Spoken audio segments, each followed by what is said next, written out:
Let me try and move a little bit forward so that I don't know. I feel like I'm not clear. Uh, okay. I think that's a little bit better. Sorry if you're watching this after I'm cleaning the camera. I need to get a new phone. This one is not. Before I get started, I'd like to thank everyone for 2 million views, which is incredible to have actually been able to achieve this in such a short period of time. Even the growth rate, there are some few things that I'm, there are some a few things that I'm actually implementing on the short section, but I will be implementing it in my live predictions. Basically, I'm trying to minimize the risk for my subscribers when they consider whether or not to make a prediction on a specific fight. So of each fight, each individual fight. So I think you'll see what I'm talking about when I post the predictions for UFC 304. Right. I'm still figuring out how they're going to look. But yeah, I think a lot of you are going to like that. This was basically inspired by a couple of comments. My predictions are normally good, but if when I don't get 100%, like it's hard to actually determine which of my predictions are going to be accurate, unless, for example, when for example, UFC 302, I think I got like only one wrong. In that situation, like it's easier. You can just pick anyone, and you will most likely be correct. However, there are fight cards like the previous one where I got four wrong. And if you select any of those four that I got wrong, then I mean, it's not gonna be good. So that's why I'm creating this particular thing that I'm working on. In voting, in the voting for the subscribers picks, I think you already know what I'm talking about. If you don't know, just go to the community section of the channel. Um, Basically, what I'm asking is my subscriber the same way the subscribers pick who they think is going to win. I'm now creating. Hi, man. I'm now creating. What do you call it? A risk level, basically a risk indicator for each fight. So whether a fight is risky or not, so that you know if you are picking to actually put that fight in your parlay or to put money on it, just so that you are aware that it's a risky move or not, right? So the predictions that are going to be coming out this Saturday will have a level of risk. It will either tell you if the predictions are safe or risky to actually. So hopefully get to they did this better than me by one. My subscribers only got three wrong. I got four out of 12 wrong. I'm not happy. Like I'm okay if I get three wrong maximum. When I've this week I've attempted to like adjust some few predictions for this week are going to be significantly better.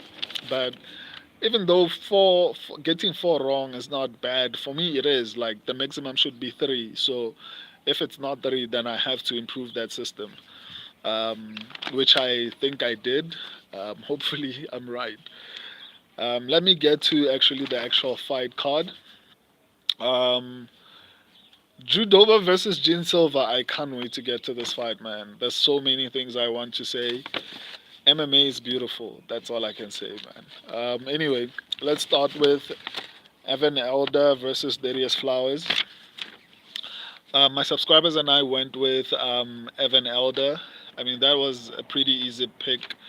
Um, Looked decent in that particular fight. I don't know how he does with higher ranked competition, bro. You actually thought Tracy would win? Yeah, I'm got seven correct. That's something. But like I said, you are late to the what do you call it, to the stream. I told you guys I'll take my L's, but I got seven fights right. So it's not too much of a like horrible thing. But I'll get to it. I'll explain everything when I get to it. Um, but I think the Tracy Cortez pick hurt me more than the critic because I'll get to it. Let me not like skip the order. I mean, that was an easy pick. I don't know why Darius Flowers was behaving the way he was. Like, I don't know if he thinks screaming at an opponent will somehow make him win the fight. Might work, but if you're acting like something doesn't hurt you, or behaving the way he was behaving, and then you get submitted, like you look stupid. So it's dumb to do things like that. And if you do things like that, I mean, he should be cut from the UFC. I mean, like, why do those type? And I understand that he came in on short notice, but like that was pathetic, to say the least.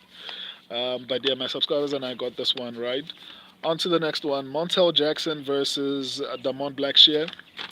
I don't understand why so many people picked Damon Blackshear, but at the same time, okay, here's how I grade quality of picks, right?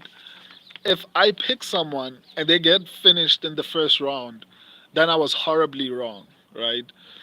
Yeah, I did terrible this card. Only seven correct as well. Okay, that's good, man. I guess my subscribers they got eight correct. You know, I envy them, but I'm working on improving my predictions. Like anytime I get anything beyond three wrong, I get depressed. So like I need to work on that. So my subscribers and I went with Montel Jackson. I felt like he was the better striker. I felt like he had more power. I felt like he wasn't the better grappler, but he was um, good enough on the ground to avoid anything problematic happening there.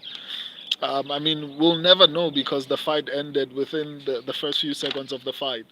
But I feel like I was pretty confident in Montel Jackson actually winning.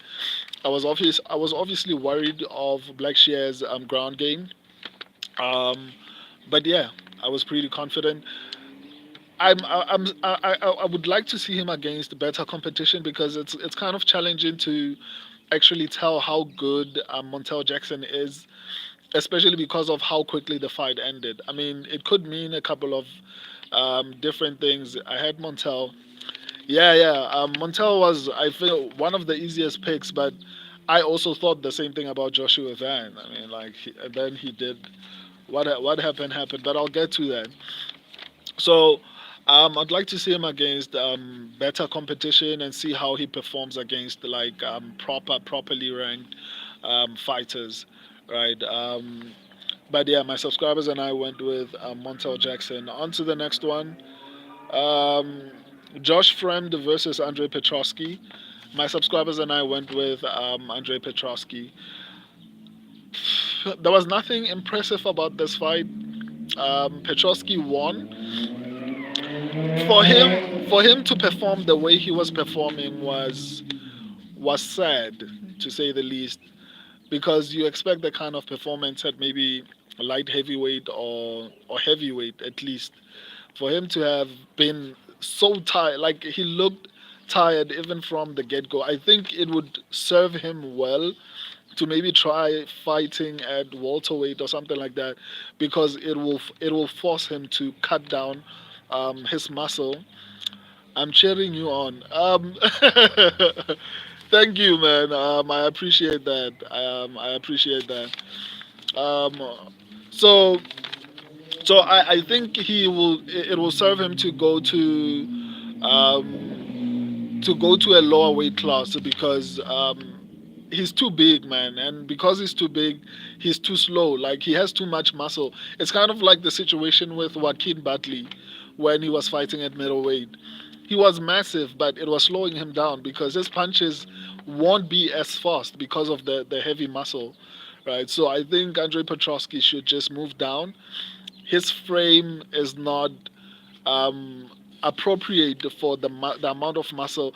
If he was a bodybuilder, then it would make sense. But please don't remind me about what happened to Joshua Van.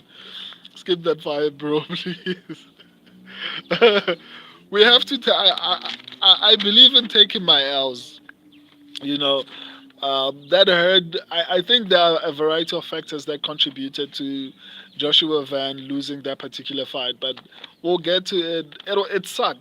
Even the Christian Rodriguez fight, like it really sucked to actually see him losing like that. I'm also partially proud of myself because I don't think there are many people who foresaw Van and Rodriguez. Okay, Van, I saw a couple of people saying that Charles Johnson would have a shot, but I don't think a lot of people saw Rodriguez, but Rodriguez losing, especially in that particular fashion. But I'll get to it. Um, so yeah, there was nothing impressive about Andrei Petrovsky's performance. I think he should move up and stop being difficult. So yeah, there's nothing much to say about this. Luana Santos versus Maria Agapova.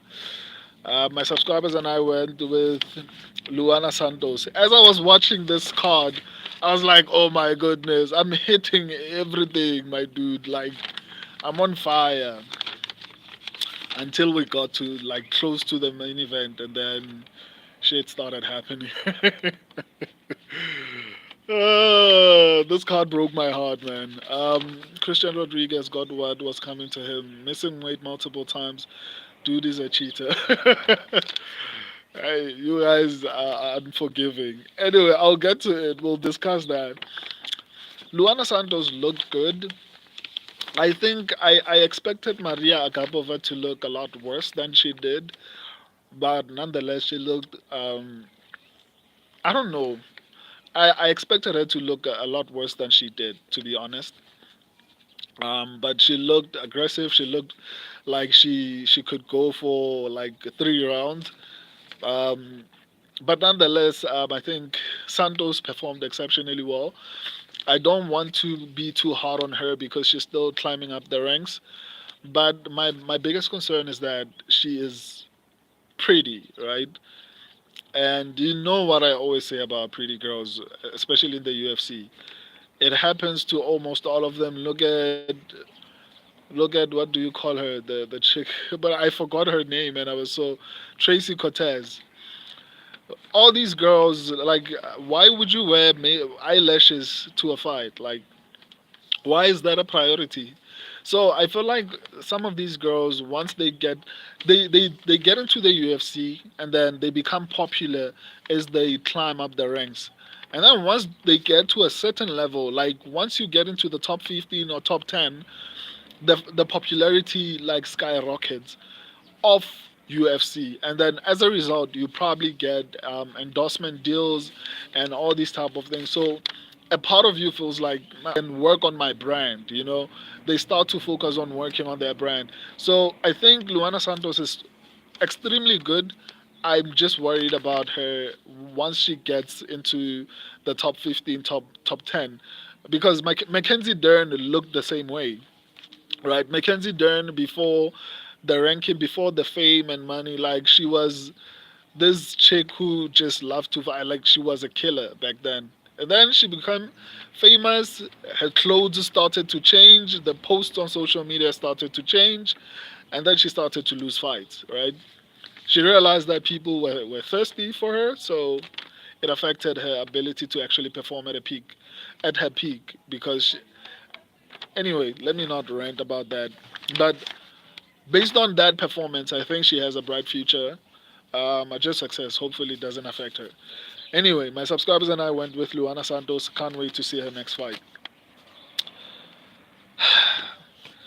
Joshua Van versus Charles Johnson. This fight broke my heart because of different reasons. I think it's unfair for people like Joshua Van. Joshua Van is a talented fighter, right? But there's no weight class below flyweight in the UFC. Like there's no other bargain division to actually fight in because he looked significantly shorter than Charles Johnson. And on top of that, probably the majority of the people that he'll be fighting in the flyweight weight will be a little bit taller than him. But you find fighters like Charles Johnson who are significantly taller, and who can manage to cut weight to weight classes whereby their reach is insane. And Joshua Van is not just short, he's a little bit shorter than an average flyweight, I think, right? He looked decent, he looked good in that particular fight, but there's only so much that you can do against someone that tall, you know. Um, and it sucks, man. I feel like skill for skill, if they were the same height, Joshua Van wins that fight. Unfortunately, Charles Johnson, it's sad, man. It's really, really sad. I was very confident, but in the fight, I looked at it and I was like, shit, this guy is actually very tall. And there are some people who can't use their height. Charles Johnson can, right? And that's basically why he's forcing himself to cut to flyweight and not just try to fight at, I don't know, bantamweight or something like that. And it sucks, man. It really sucks. I felt really bad for Joshua Van. He seems like a really talented fighter, but because of the fact that in the UFC you're allowed to cut, it doesn't matter how much you cut. Like as long as you can make the weight, then you can fight in that division. Um, it is what it is. I guess we'll just have to wait and see how this whole thing plays out. But yeah, it sucks for Van, man. I feel really bad for him. Anyway, my subscribers and I went with Joshua Van. This one sucked because I was confident in this particular pick. Um, and whenever I get picks that I'm confident, it doesn't matter two wrong. I think maybe it'll make me feel better if maybe I got one or two wrong, right? um, and then I don't get my most confident picks right. But in this situation, I got four wrong, right?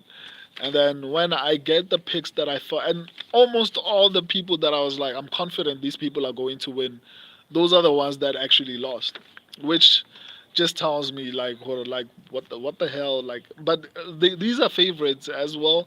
I don't feel like I was the only one, but I'm hard on myself because I feel like I should have foreseen this somehow. I mean, I know MMA is unpredictable, but I didn't start this channel because I just want to be part of the group. Like I don't do anything if I don't feel like I'm going to excel at it, right? So the mere fact that I couldn't even over foresee these two upsets, and normally I'm able to see some few upsets, but I couldn't foresee this happening. It really, really sucks. What hurts for more than anything, I honestly don't care that I got seven correct. This was a lock, right? That's what sucks more than anything. But I'll work on improving that. What comforts me is that my picks are still good. I can consistently, I'm consistently good, right? Even if my picks are not like 100 out of 100, if you followed me and you put, I don't like saying this. I don't advise anyone to put their money on every single fight that I predict, but hypothetically speaking, if you were putting your, like, let's say for example, $10 or $100 on every single fight that I predict, you would still be making profit, right? That's the only thing that comforts me. It's that consistently I'm able to actually predict at the very least. Like last week, I got only three wrong, and the week before that, like I've been, even though sometimes. Hi. Sorry about that. I live in South Africa, so um, the lights just went out, and the Wi-Fi turned off. YouTube must start paying me so that I can leave this place, man, and get a battery and stuff like that. Because yeah, so the Wi-Fi just went off, so I had to buy data. So let me just continue.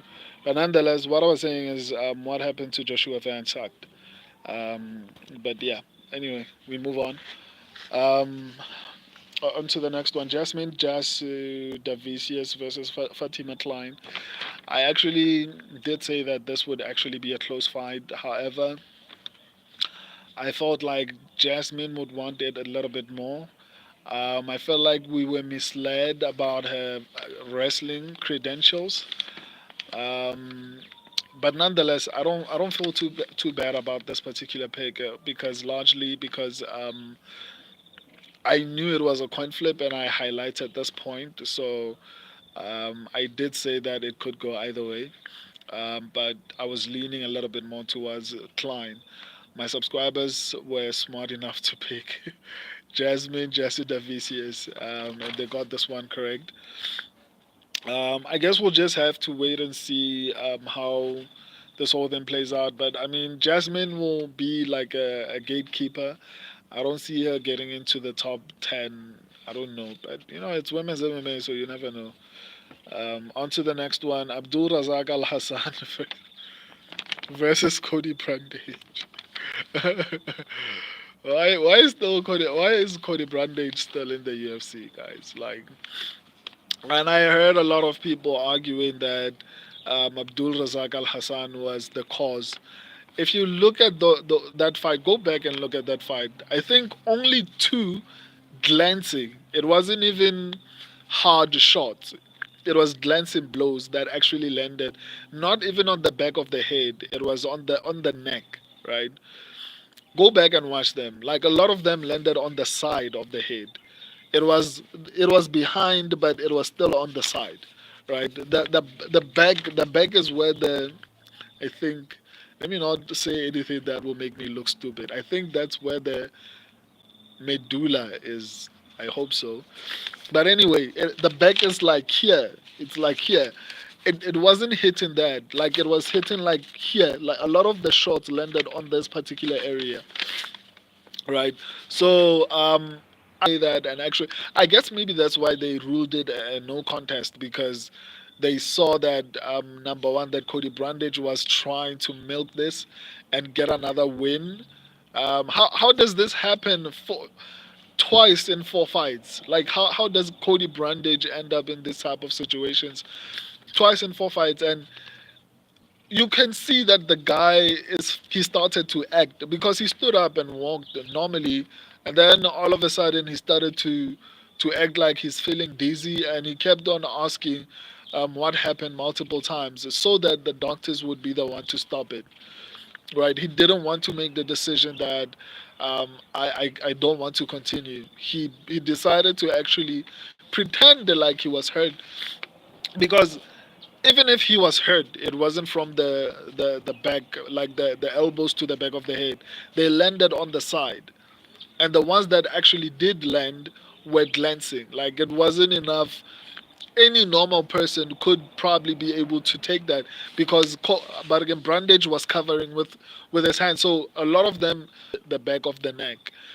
Go back and watch that. I think MMA Joey did like a slow motion of something like that. I think if you go watch that video, you'll see that particular area whereby it wasn't like he actually even counts every single blow that landed. It wasn't. It was there was nothing clean. That I don't agree with anyone who's busy saying, oh well, he cheated. He shouldn't have cheated if he didn't want a no contest and all those type of things. I disagree. I don't feel like there were like significant shots that landed to the back of the head. I mean, it wasn't. I don't want to say it was reckless because again he wasn't landing on the back of the head. Like I wanted to say like he was being reckless, but I mean it wasn't landing on the back of the head. But nonetheless, um, this ended in a non-contest. My subscribers and I went with Abdul Razak Al Hassan. I think Cody Brande should be cut from the UFC. In two fights, that he was losing. He decided to pretend like he was hurt when he clearly wasn't. And that just shows that he doesn't like being a fighter. Like he's either going to get in there and win a durable fighter, right? You are either going to finish him or he's going to finish you. That's how normally it works, especially if you're a striker. If you're a grappler, maybe he can find a way to survive somehow. But if you're a striker and you have good takedown defense, you're going to knock him out. So but that's not the reason why I feel like he should be cut. I don't feel like he serves any purpose, right? There are gatekeepers. Brandage is not a gatekeeper. Like he does, if someone beats Cody Brandage, it doesn't really mean anything for his career. So I don't see the point of him being in the UFC because it's just filling out space, and he's busy acting his way through his career. Um, it was irritating to actually see that happen, largely because like there were so many favorites that actually lost. So that frustrated me even more. After the Van loss, and then we have this. Anyway, Julian Erosa versus Christian Rodriguez. My subscribers and I went with Christian Rodriguez. I saw Christian Rodriguez disciplined, or maybe it's this camp. I don't know what's wrong in that particular camp because it's not like Christian is big because of muscle. Like you can see that he's not defined, which means there's a little bit of fat that he can cut off. So I'm curious to know why is it difficult for him to actually cut weight? Like it keeps on happening like on multiple occasions, um, which is sad. And he actually lost because he was undersized. It wasn't anything beyond that, in my opinion, because I felt like he was doing really well, and then he just got caught. Like he looked significantly shorter. I think that the perfect weight class for him would be um, bantamweight or even flyweight. I think he can make flyweight even, but I think he performs exceptionally well at bantamweight. I don't understand why he keeps on missing weight. I think he did this to himself. Um, I think he's a sensational fighter, but he's undersized at featherweight. But I guess he was forced to move up because of missing weight multiple times and basically ending the streaks of like really good prospects. Um, yeah, I guess he did this to himself. I really feel bad for him.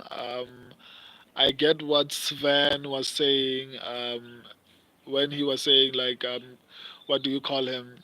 Rodriguez deserves it. I mean, I don't agree with him deserving it, but I understand where he's coming from. Anyway, on to the next one. Gabriel Bonfim versus Angelosa. My subscribers and I went with Gabriel Bonfim. I did highlight the fact that Angelosa would potentially come out looking to people are being too hard on the guy. I think he was actually trying, especially Bonfim's punches were a little bit labored. His punches looked a little bit slower than usual. Um, so I was a little bit worried about Bonfim after that grappling exchange. Going back to the corner, like his speed was back, and he was performing exceptionally well. So yeah, I still feel like he's a good prospect. We'll just have to wait and see. But yeah, I still feel like he's a good prospect.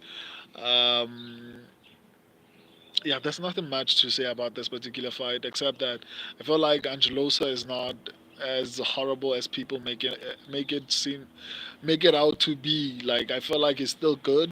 I think if he tries to improve, I think he'll get to. I don't know, man. Welterweight is full of really talented fighters. I don't know if he can get into the rankings, but you never know with experience. Anything is possible. But yeah, on to the next one. Drew Dober versus Gene Silva. My subscribers and I went with Gene Silva.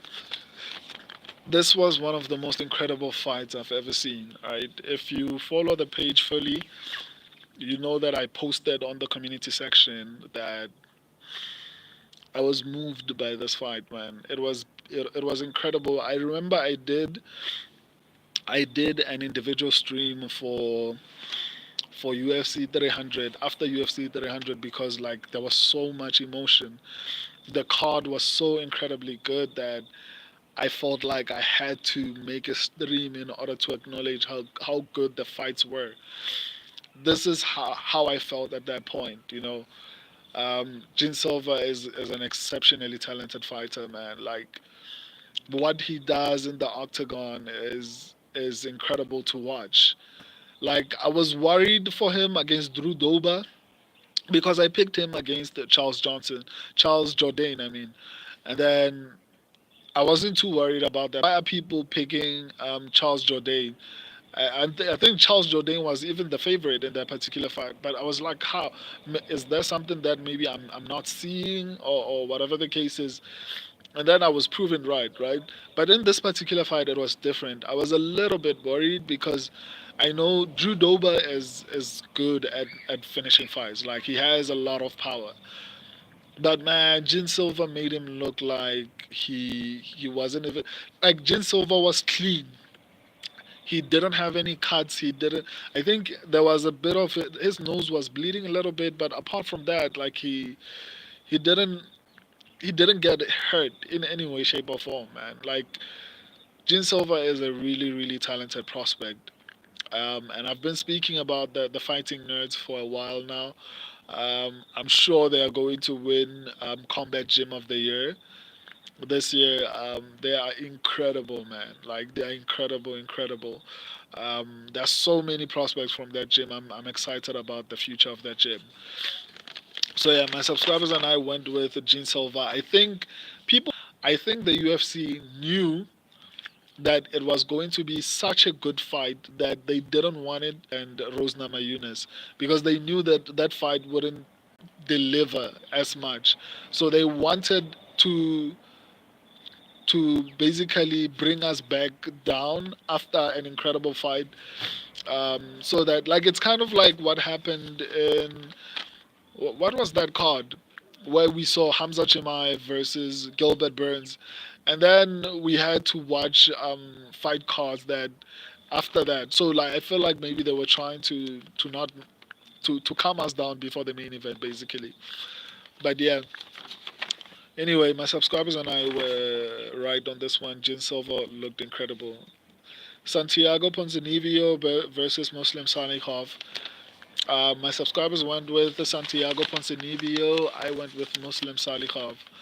Um, I felt like I think I said that in my my breakdowns and my final predictions. I feel like he is the better, or rather, Muslim Salikhov was the better fighter. The only thing that concerned me was his age, right? So I was right. People feel are saying, well, the robbery. I don't feel like there was any robbery. Ponzinibbio, he took him down, but what did he do except like sniff his crotch? Basically, that's what he was doing. Like, he was literally on his crotch, like with his head. Like, he wasn't landing anything. He wasn't doing anything as much. On the feed, Salihov was landing the more significant shots. Um, so for me personally, it was a close fight as well. I don't think I would have been mad either way, whoever won that fight. But I felt like the right person won in that particular fight because I was right. But it's not an exciting fight. Um, I think maybe they should be let go. You know, I'm not like a big fan of those kinds of fights. Like, that was boring to watch. I almost fell asleep. So yeah, on to the next one. Rose Namajunas versus Tracy Cortez. This one hurt my feelings because I thought Tracy Cortez was a little bit different. Um, I thought my subscribers went with Rose Namajunas. I went with Tracy Cortez.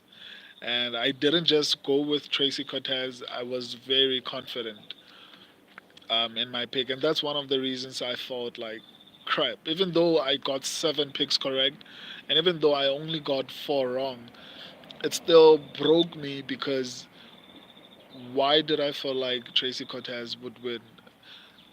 Based on my research, the same research that gave me 7 picks correct is the same research that told me Tracy Cortez would win, right? So that didn't sit well with me. I think I didn't take into account the fact that Tracy Cortez was also maybe too focused on her appearance, right? Because you can see also she is not defined, right? She is thick. She's thick. That's the one way to put it. It's not muscle.